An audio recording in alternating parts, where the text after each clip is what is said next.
Mummy ને ઈ બધા બહાર ગયા હે અને ઈ લોકો સાંજે આવશે અને હું કોલેજ જાઉં. જમવામાં શું બનાવ્યું હે બેન?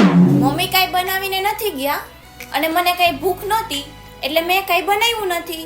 તું હાથે બનાવીને ખાઈ લેજે. પણ બેન, લે શું થયું, નથી આવડતું?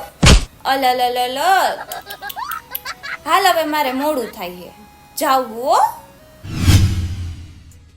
અને હા જો એક વાત કહેવાની તો ભૂલાઈ જ ગઈ. યાદ હે ને મેં કીધું તું પણ ચકલા કોઈ દી બાજ ન બને યાર.